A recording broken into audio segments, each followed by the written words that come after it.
Don't just live for tomorrow, or just live in yesterday. Just be glad for all you have that's in today. And though you've come through many obstacles. Hey everyone, Connie here, and welcome to my blind reaction to Revolutionary Girl Utena Episode 4. So last time we had a ball, and it kind of centered around two different character plots here with both Utena and Anthe. Utena had started to gain a little bit of interest in the class president, who was another one of the competitors, I guess you could say, for the Rose Bride. And he seems like a bit of a playboy. He seems like he's conniving and planning something, but it's unsure what yet, because he hasn't made a move. So we don't know how bad he is at the moment, especially compared to Saionji. But we then had Anthe's plot point, which was much more crystal clear. Anthe was being bullied by some other girls when she was rescued by the class president's sister, who at first we didn't know was his sister. Just like the class president invites Utena to the ball, Anthe is invited by the class president's sister. And they're both given dresses. While Utena's not a fan of hers, Anthe seems to be fine with hers. And so they go. Neither of them are super confident in doing so at first, but decide to go together and everything. And eventually, Anthe is kind of whisked away. She ends up being put into the middle of the ballroom, where her anxiety takes over and she starts getting extremely stressed being around all these people. And then the sister sends over someone to accidentally spill champagne on Anthe's dress. The dress which the sister had sent her. The dress which, when gotten wet, dissolves, causing extreme embarrassment toward Anthe. And so Utena sees this and hears this and finds out what's going on, grabs a tablecloth, makes a makeshift dress out of it for Anthe, and dances with her in order to take her mind off of everything. Rather than just run away in embarrassment, she actively tries to help Anthe by taking her mind off of it and helping her refocus, basically. That entire part of the plot was definitely the better part.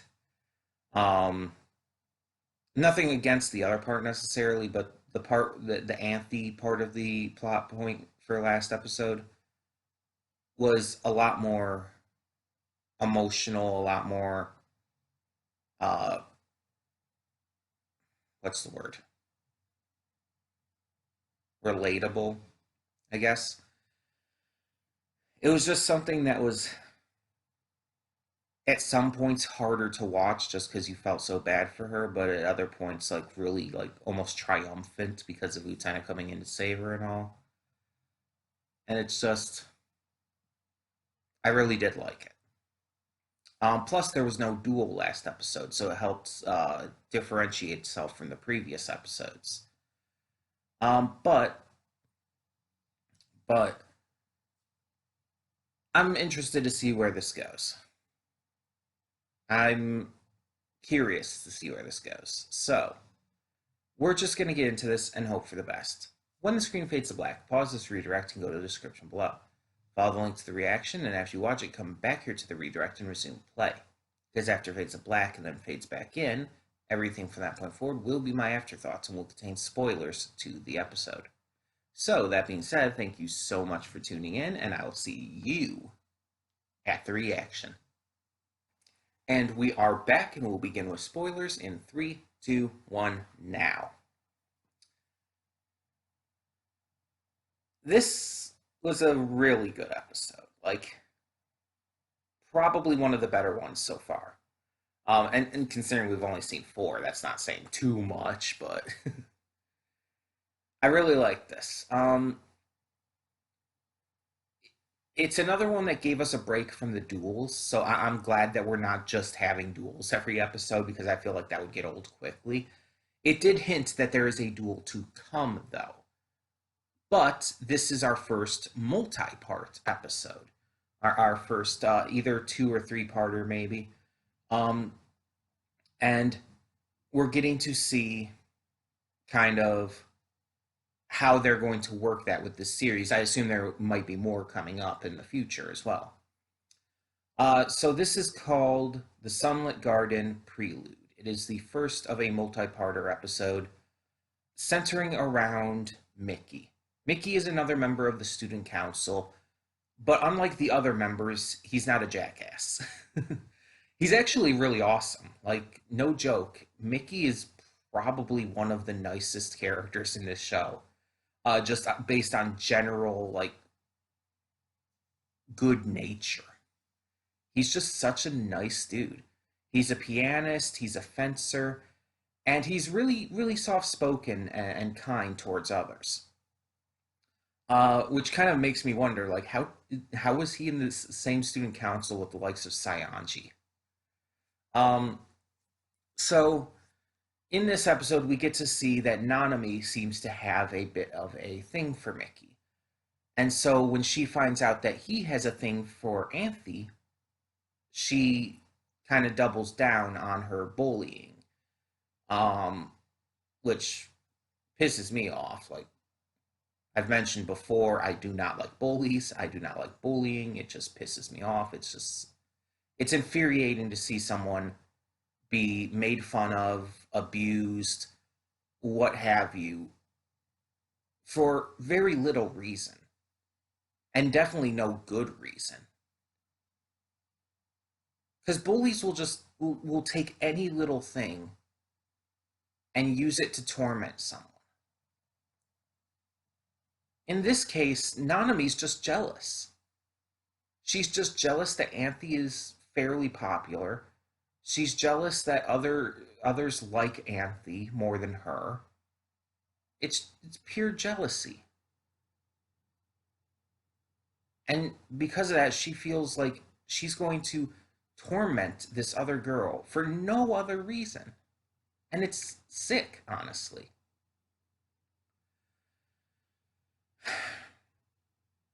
So, yeah.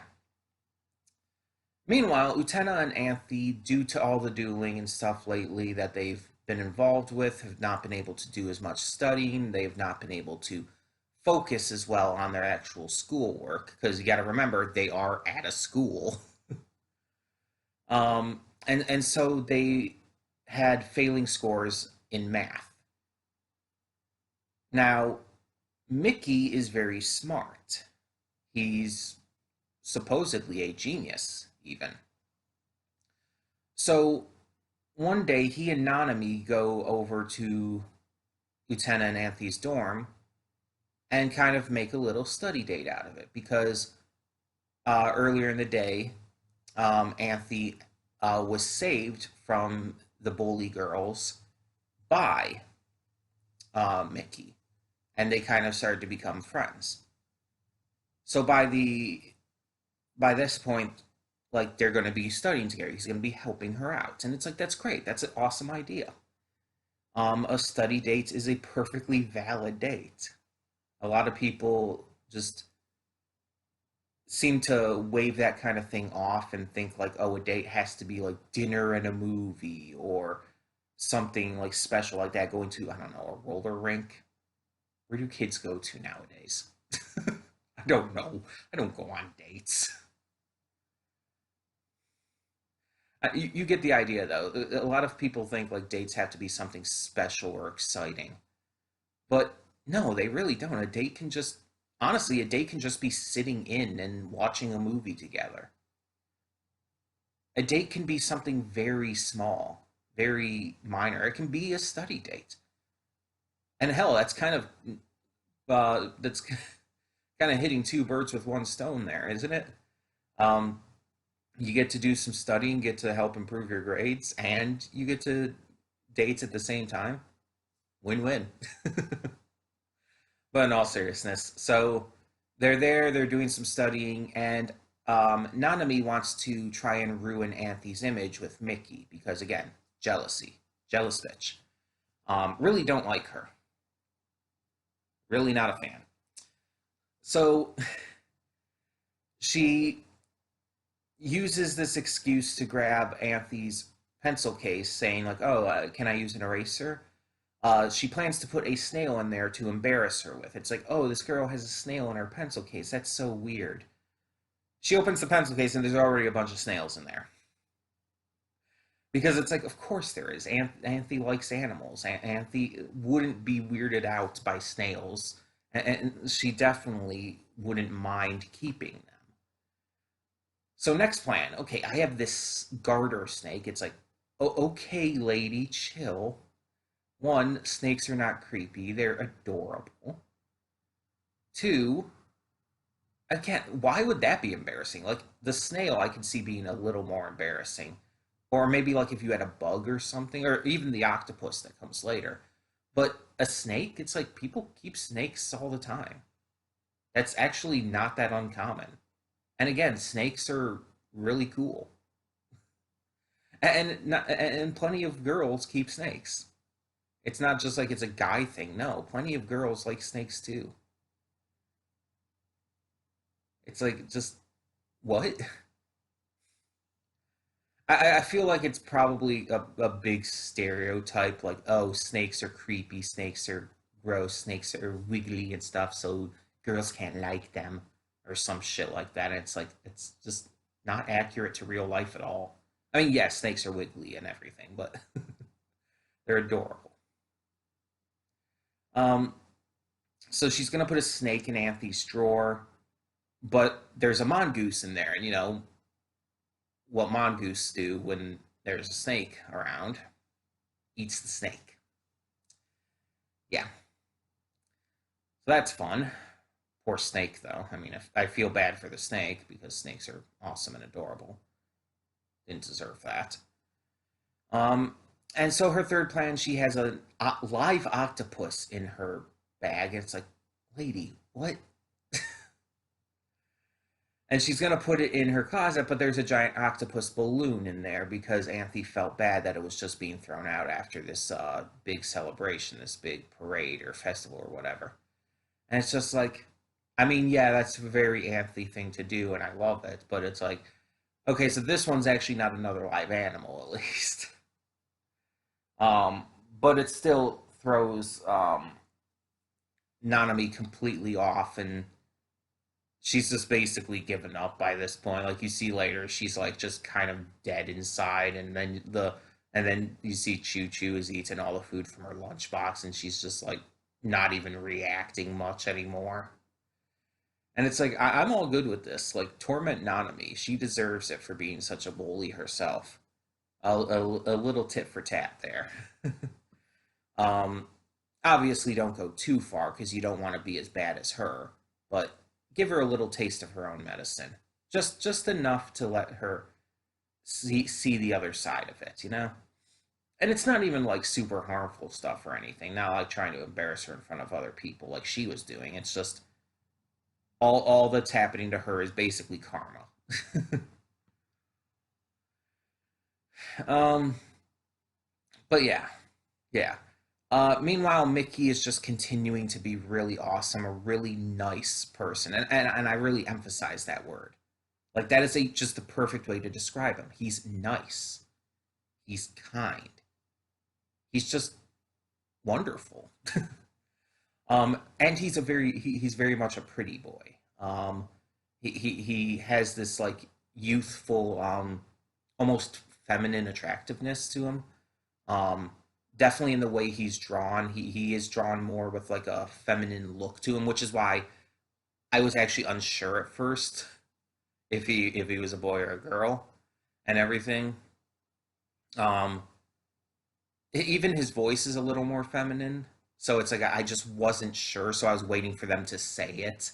And yeah, and I don't mind at all. It's just I wasn't clear because in a lot of times in anime, especially older anime like this, sometimes you can't tell. Um, Sometimes it's not entirely clear just because of the art style and the animation and voice acting even. Um, and again, that's completely fine. There is nothing wrong with more feminine guys at all, just like there's nothing wrong with more masculine girls. Not in any way. In fact, I think that's pretty cool for anyone to just be who they are and not be ashamed of it. If you're a girly girl, be a girly girl. If you're a more masculine girl, be more masculine. And if you're a masculine guy, be a masculine guy. If you're a more feminine guy, be a more feminine guy. Just be whoever you're going to be. Present the way you're going to present, whether it's masculine, feminine, neutral, etc. And no matter what your gender, male, female, any non-binary gender that you are, I worded that a little weirdly, but you know, just no matter what your gender, no matter what your presentation, just be proud of who you are. Never let anyone get you down for that. And I like that in this show we get multiple examples of that. We get guys who are supposed to be seen as more generally masculine, like Sayanji. We get guys who are supposed to be seen as more generally speaking feminine, like Mickey. And the same with girls. We get more feminine girls like Anthe and more masculine girls like Utena. And I think that's great. I think it's great we're getting to see like those sides of these characters. That these characters are different and that they present differently. And that they just personality wise are different like that. It helps them to stand out and makes them feel like, people. Not every show, not every series actually does that, believe it or not. There's a lot of anime and cartoons and even live action stuff out there where the characters are just kind of these cookie cutter stereotypes in a way. They don't feel real. They feel like, well, actors portraying a role rather than an actual character, than an actual person. Especially in a lot of older anime like this. At least for me, a lot of times in older anime like this, characters can feel very one note for me. Um, and that's especially true with like the much older anime, like the 80s and very early 90s and stuff. And that's not the case for everything, of course. There's always exceptions to that. But like a lot of them, that has definitely been how I feel. And this one's not as old as some of those others, but still. Um, and I just really think that this show is honestly really good so far. After the second episode, I was a little worried that it was just going to be a lot of the same thing over and over, but episode 3 definitely helped soothe my fears on that, and now episode 4 has done so even more. It's not just being overly repetitive, but it's also making sure that these characters feel like people. It's making sure that these situations, even if they're a little silly, like with what Nanami was doing, feel like they could happen to some degree.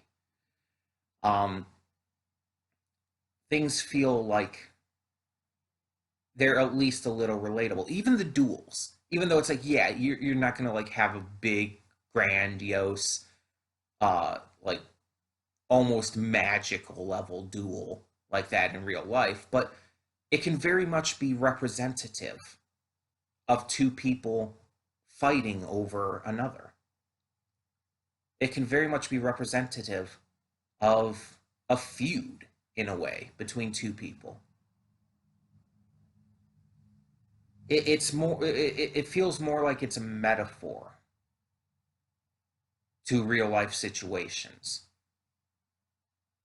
and to a point where it's like there are people who have in the past and probably still do like legitimately fight, like actually physically fight over someone that they both have interest in. And it's the dumbest fucking thing, in my opinion. But there are people who will do that. And that's kind of what this feels like to me, the same kind of thing. And even Utena, like, straight up, like, disavows this entire kind of concept in this series. She even says it's super dumb. It's just a really dumb, stupid thing. And it's like I feel like it's kind of trying to be representative of that. I don't know if that was the intent or not, but that's kind of what it feels like. It's very similar to me to those kind of things. And I've seen this happen personally. I've seen this back when I was in high school. People legitimately physically fighting over someone else. And I've seen it from I've seen girls fighting over a guy. I've seen guys fighting over a girl. I've seen it both. Um, Unfortunately, back when I was in high school, there wasn't a lot of common non-binary like representation for people and everything. Not a lot of people were out, um, just due to not being comfortable being so, because it just wasn't as notable, wasn't as common, unfortunately, back then. So unfortunately, most of the cases back then that I knew about and that I know of was male and female, and they might be out now, and that would be awesome if they are. And I don't know, they might be non-binary. I don't know, but from what I know from back then, there wasn't a lot of people out for it back then, at least not to my knowledge, in the schools that I went to and stuff. And if there were people who were out already by that point in the schools I went to and I didn't know, I do feel really bad if I ever misgendered them. As I always feel really bad if I ever misgender anyone. Um, and it's just a thing where I didn't know. And back then, I didn't even know non-binary identities existed. It just wasn't a thing I knew about back in high school. But I'm not gonna like bog down everything on just this discussion about my own inadequacies and own anxieties over whether or not I might have accidentally misgendered someone without knowing it. Um, Either way, I really like Mickey.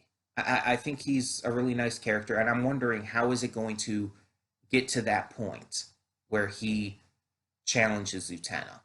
We see by the end of this episode that uh, he kind of is reminded of his sister whenever he sees Anthe and everything.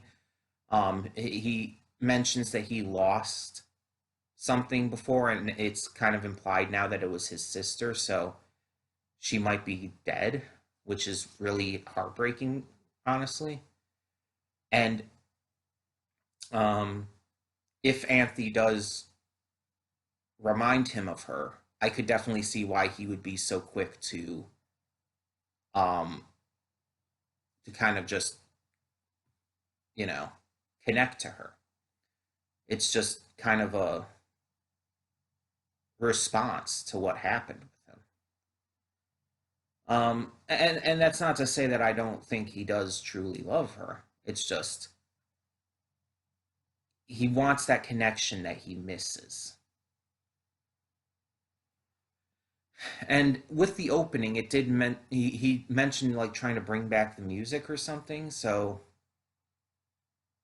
something is either going to happen or something's going to progress his thoughts here to where he thinks he needs to win this duel and needs to have Anthe as the Rose Bride in order to basically keep going, I guess. I don't know. We'll have to see. Like I said, I don't know if this is a two-parter or a three-parter or whatever. It's a multi-parter. That much is obvious. But I'm excited to see where it goes. It's probably going to be a two-parter, I would assume, but we'll have to see. In the meantime, tell me in the comments below, what did you think of this episode of Revolutionary Girl Utena? And thank you so much for tuning in. For now, I'm Connie, and I'm signing off. See y'all next time.